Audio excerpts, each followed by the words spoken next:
Eerie, Indiana, the original series, and also The Other Dimension. I gotta say, I enjoyed everyone's review. The two things I had little problems with that I guess disagree with is that a lot of people say that The Other Dimension was worthless, it was unwatchable, and I could agree that it wasn't as good as the original, but I disagree on it being unwatchable. The other thing is that a core of the fans, anyway, some of them, not everyone, thinks that on the original, once Dash X, played by Jason Marsden, entered the series, that it just threw off the whole thing. I disagree. That it would be easy to say that because the last episode before he appeared, I don't know if he appeared in the last handful, maybe 6, 7 episodes. It was a good amount. The last episode was one of the best ones, the Tornado Days. That was a great one, but I disagree that some of the best episodes were actually at the tail end. Like Loyal Order to the Corn is my absolute favorite, and you got Zombie and PJ's, Reality Takes a Holiday. There was a lot of good Dash X episodes in my personal opinion. Now in The Other Dimension, the story writing was kind of right on moral wise. Like there was a lot of good stories in every episode, and they did reference the original series a lot, and there was you got to figure this took place a full 6-7 years after the original, and you could feel a little bit of the late 90s. It was 98 that this series came out. You could feel a little bit of that capture of the later 90s, but it wasn't all that different. The main thing is that it was another dimension. It was different and weird. They nailed that aspect down. They didn't have the full ensemble. Obviously it wasn't shot in film. They didn't have the same budget. They did a lot of things to save money, but the writing, there was a lot of good stories. On the original, the stories were great, and the morals were great too. Some of them right in your face, you can't deny them, but there was also hidden other things that made you think. And also there was a lot of occult kind of stuff, even though it was more geared towards kids. There were shows with predictive programming, and if you disagree, watch Reality Takes a Holiday. That one has, a lot of things, and then look at the time that was made and think about the movie The Crow and compare that. Not saying anything, but it's funny, And what was it? Zombie and PJ's had some kind of predictive programming, and Loyal Order to the Corn was riddled with occult type stuff that, it was congruent with the Freemasons. Why am I even saying these words? God, why am I getting so advanced? Let's dumb it down here a bit here. Huh? Fucking Norm Macdonald? Where was I? Yes. The morals of the stories in these episodes. And, you're in the Other Dimension, you got a lot of these zany characters. And, yeah, there was times it was kind of corny and cheesy, but it was great, in my opinion. It captured a lot of that wackiness, and this particular one was maybe written a bit more towards kids, and you could tell that in the story. But, dude, a lot of these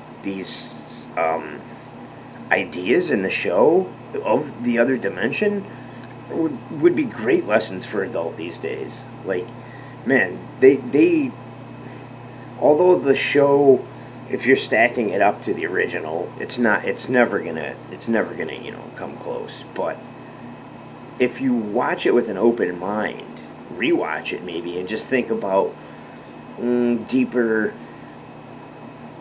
things, you know what I mean? And not looking at it as a kid show or looking at it as a crappy version of Eerie, Indiana, then it really shines as kind of a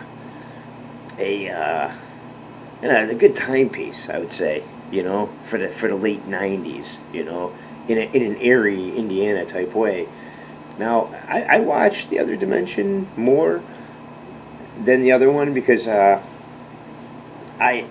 own both now, but from the library I was renting for a long time. I was renting the original. I'd bring the thing back come back, rent it again, renew it. I had it for months on end for a year and a half, 2 years. And I finally got all the episodes. And I think because of that factor, I probably go to the other dimension more. But also just because of the wackiness of it, I pick and choose a little bit more from the original. And, and I do the same with the other dimension. I've got certain ones that I really love.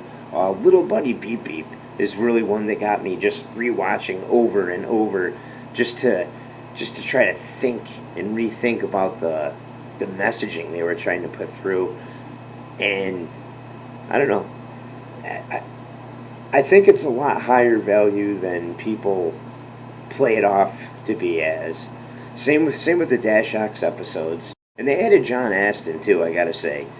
John Astin and Dash X were added around the same time, and I thought they brought really good value to the show, although it was great beforehand, you know what I mean? It brought a little bit more of, I think, an adult factor to the show, to tell you the truth. It was like Marshall and Simon actually had reoccurring antagonists, kinda, or frenemies, weird relationships. That was very interesting. The show kind of needed that in a way. Although I'm not going to sit here and say at the beginning, because the first friggin' 12, 13 episodes without them, whatever, they were great. So for overall review, the originals got it on, overall presentation, craftsmanship, filming, writing, let's say, but the other dimension did kind of shine on, where the original had a lot of, obviously, values, and they were different for every episode, and a lot of lessons, The other dimension did kind of hit more on just, like, each one was being a specific thing. You got one on time, another one on DNA, kind of. The Little Buddy Beep Beep is almost like a representation now of today's internet, almost, You got the one on the Vain Beauty. That one was not one of my favorite episodes, but great lesson, And yeah, I don't know. That's my thing, that it matched the weirdness of the original, not in a more fun kind of horror kind of way that you expect from a Goosebumps or the original. Although I don't always understand or agree with the reasoning why everyone craps on the other dimension, I will say the characters aren't as likable.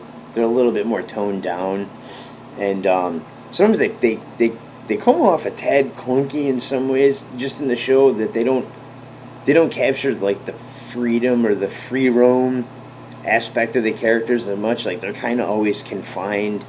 There's a little bit of roaming, like they do match the world of, they have a world of stuff, and the world of stuff guy is actually one of the best parts of the show. He's like goofy, like even in the first episode there's some stuff that's like probably shouldn't be seen by kids, but they sneak it in so well that you really have to think about it, what the guy's doing there with the cheerleaders. It's hilarious. Like, that dude is good. They really nailed that aspect, and he helps along with that. And they do have some of it. It just comes off a little clunky, probably because they had so much. They're still kind of smart asses, but they toned it down. Like, the original Simon had a lot of like family problems. They don't really hit on it as much with this kid. They just like. They seem like his mom's like kind of distant or something. That's all, like not around much. They don't really say that he's got problems or anything like that. And this guy's kind of like a Marshall, but he's more of like a more clean-edged version in a way. You know what I mean? Marshall was kind of like all about getting into some shit. Where this guy's more of it comes off clunky in that aspect. But they did nail the moral goals, and just really good writing, actually, when you think about it. Some of this stuff actually holds up to today's. Geez, even when I think about like the newsroom episode, about how the news it changes things, and it's just really interesting stuff. It it's on these and you get a good look at some good Canadian actors. There's pretty much across the board all Canadian stuff. Like some of these guys' characters are ended up being in Schitt's Creek,